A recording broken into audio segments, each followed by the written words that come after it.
ჩვენი ერესი ქალბატონი ქეთი ციკლაური არის. ლეგენდარული. ძალიან მიხარია თქვენთან სტუმრობამ. ჩვენ ძალიან გაგვახარეთ, ჩვენი მაყურებელიც ძალიან გაახარეთ ამარა ჩვეულებრივი სიმღერით. ქალთა დღეს გილოცავთ. მეც გილოცავთ, ყველა ქალბატონს გილოცავთ, ბედნიერები იყავით, რაც თავარია. ნამდვილად. ძალიან დიდი მადლობა. როგორია თქვენი განწყობა პირველ რიგში გკითხავთ? კარგი, საგაზაფხულო ამინდი გვიწყობს ხელს ამაში საბოლოოდ. კი ბატონო, გოგოებო, ეს სიმღერა სხვათა შორის მამა რომ ახსენეთ, მამას რეპერტუარში იყო, ჩემი ბავშვობის ხანგებია, უბრალოდ იყო რუსულად. მოგახსენებათ საბჭოთა კავშირის დროს ხშირად მღეროდნენ ჩვენი არტისტები ასეთ სიმღერებს და შემდეგ გამიკეთე ქართული ტექსტი თინა ნაცვლიშვილმა, ბატონ ჯემალ სეფიაშვილის სიმღერაა და ძალიან უყვარს სხვათა შორის მაყურებელსაც და მეც ძალიან მიყვარდა ბავშვობაში. სუვისმენდი. ესე იგი, დიდი ბედნიერება მე მგონი რომ სამივე ახლა აქ ჩვენ მამას გოგოები ვზივართ და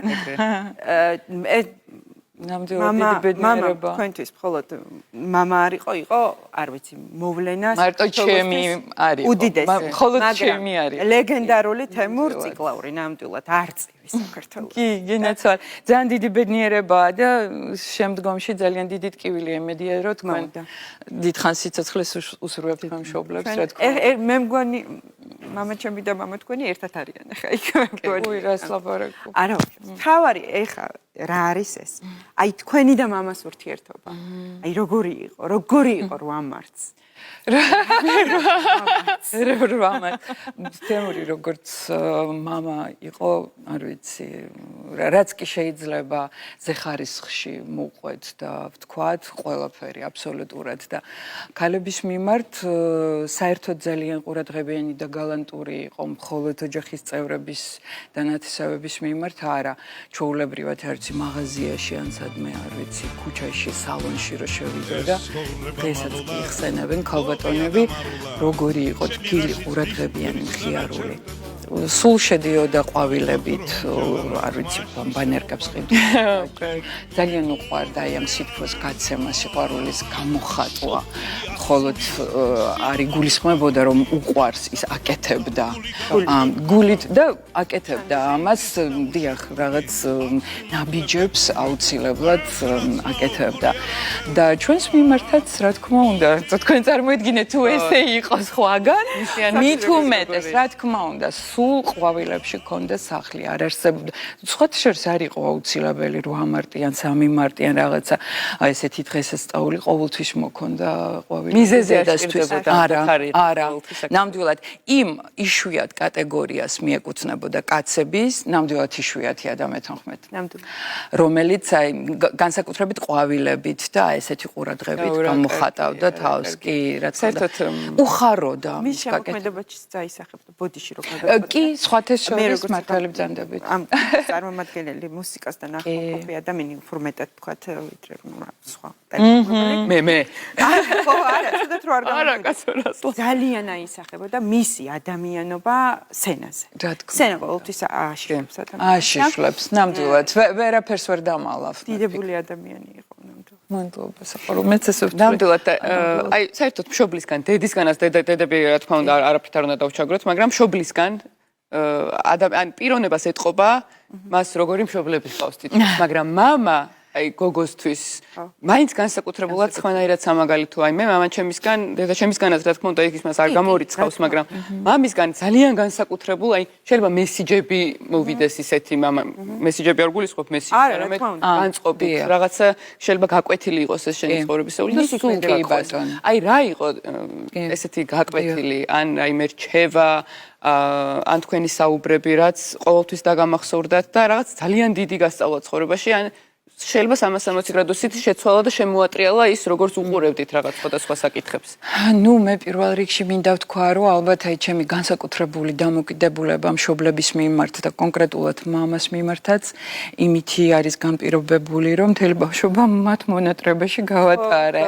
და ეს აი რაღაცა ორმაგი დაძაბულობა არის ჩემი ცხოვრების, აი განცდის.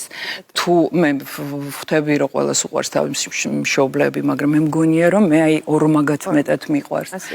და მართლა ხო გამიგებ ესე იგი და აქედან გამომდინარე აი არ ვიცი როგორც ღმერთები იყვნენ ჩემთვის მე ესე ვფიქრობ აი ხა რომ უკეთებ ანალიზ რაღაც განსაკუთრებული აი რაღაც ოცნებასთან დაკავშირებული რაც არის სურო გენატრება და რო ჩამოდის ლამაზი ნიჭიერი საჩუქრებით რა და თან მე როცა ვიყავი მათთან ერთად მქონდა ეს ბედნიერება ვთქვა ზაფხულის არდადეგების დროს შავი ზღვის სანაპიროზე მიყვებოდი გასტროლებზე და რომ ხარ კულისებში და რომ უსმენ ამ ჰანგებს რომ უყურებს სცენაზე აი ამ უდიდეს არტისტებს ეს აპლოდისმენტები მეტი გზავნილი ამაზე მეტი რაღა უნდა იყოს თუმცა რა თქმა უნდა ყოფით ცხოვრებაში უდიდესი მაგალითი იყო ჩემთვის მამა იმიტომ რომ იყო ბოლომდე შეინარჩუნა მაღალი იდეალები, ეთიკა, სულიერება და საუბრებში, ჩვეულებრივად ესე სამზარეულო საუბრებში, ბევრ რამეზე გვისაუბრია. შეიძლება ესეთი პირდაპირ რჩევა არც იყო ეგეთი ადამიანი, რომ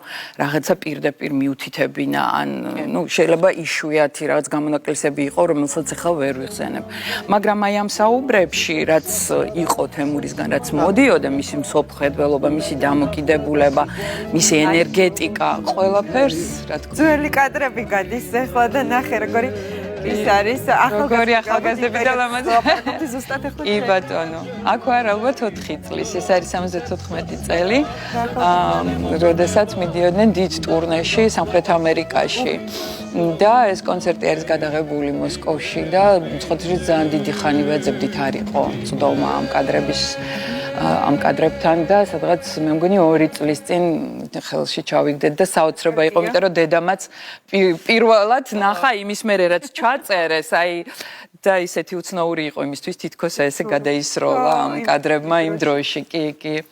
ასე რომ რა ვიცი, მშობლები ჩემთვის ნამდვილად განსაკუთრებული თემაა. კი, ნამდვილად ეგრეა, ეხა ერთ პატარა რაღაც გამახსენდა რომ საუბრობდით, რაღაც არ მახსოვს ცხოვრებაში რაღაც ყველას აქვს რთული პერიოდი და ჩემთვისაც რაღაც რთული პერიოდი იყო და მამა ჩემს უყვებოდი ამ ყველაფერს, რომ აი მოვუყევი მთელი ამბავი.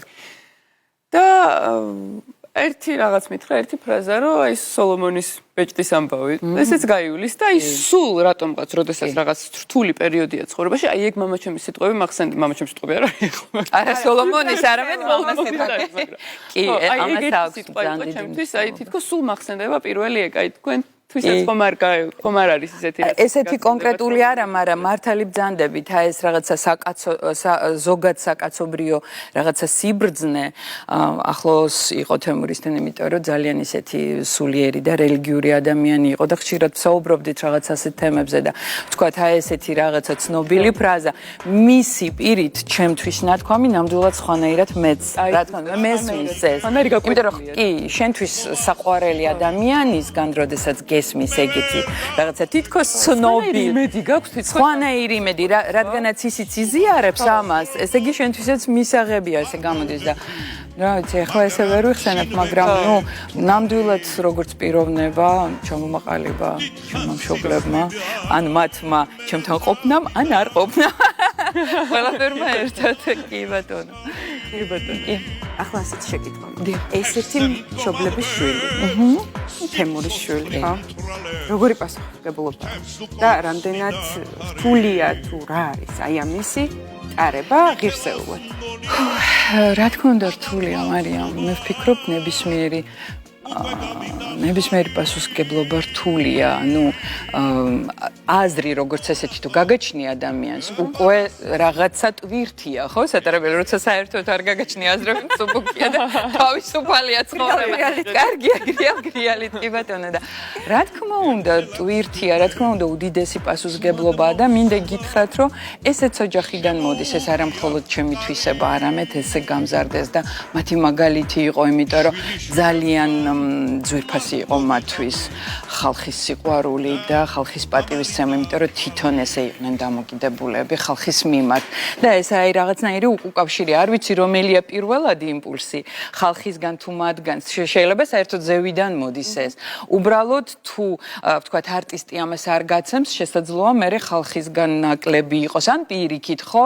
არ ვიცი, მოკლედ ეს იყო ნამდვილად მათივე განცდა და მეც ამას რა თქმა უნდა ძალიან ესევე კიდევი მნიშვნელოვანია ჩემთვის ძალიან და ვცდილობ შეიძლება იშვიათად გამომდის შეიძლება სულ გამომდის მაგრამ მეც მინდა რომ შევინარჩუნო ეს და მოწოდების სიმაღლეზე ვიყო კი ბატონო ძალიან დიდი ქათინაური მინდა გითხრათ იმიტომ რომ არაჩვეულებრივი ადამიანი ხართ ულამაზესი ჯერ ყველაფერს რომ თავი დავარ ულამაზი შინაგანად როგორც გარეგნულად ხართ მართლა განსაკუთრებული სითბო მოდის რაღაცაინი ენერგეტიკა ხო მამისეული კი ბატონო არის ძალიან დიდი წარმატება მინდა გისურვოთ ყველა თქვენს წამოწყებაში და სამომავლო გეგმებში და ყველაფერში უღრმესი მადლობა მინდა გადაგიხადოთ რომ იყავით თქვენ ძალიან დიდი მადლობა კიდევ ერთხელ მოგილოცოთ რომ ამარტი და დედის დღეს სიმღერა გქო კი ბატონო ამ სიმღერაზე ვიტყვი ორ სიტყვას ეს თავდაპირველად იყო დუეტი რომელსაც ვასრულებდით მამასთან ერთად სიმღერას ქვია მალე მალე ეს არის ბატონ ბორის შხიანის სიმღერა და ზურაბ გოშაძეს ტექსტია შემდეგ გადავაკეთეთ სოლოთ და მღეროდი რაღაც შოუ ბალეტის თანხლებით წლები და მე რაღაცნაირად საერთოდ არ შევხვები ვარ ამ სიმღერას შარშან ნიკოს შოუში შევასრულეთ ბენდთან ერთად ცოცხლად ნიკოსთან ერთად პირველად ესე დუეტად ამას მერე და რატომ მას გადავწყვეტ ჩემთვისაც თითქოს თავიდან დაიბადა გამიკეთა მშვენიერი ბრწყინვალე ორანჟირება დათო ფორჩხიძემ მშვენიერმა მუსიკოსმა და პიროვნებამ და დღეს მინდა შეგისრულოთ მაგარია კი ბატონო დიდი მადლობა უღრმესი მადლობა კიდევ ერთხელ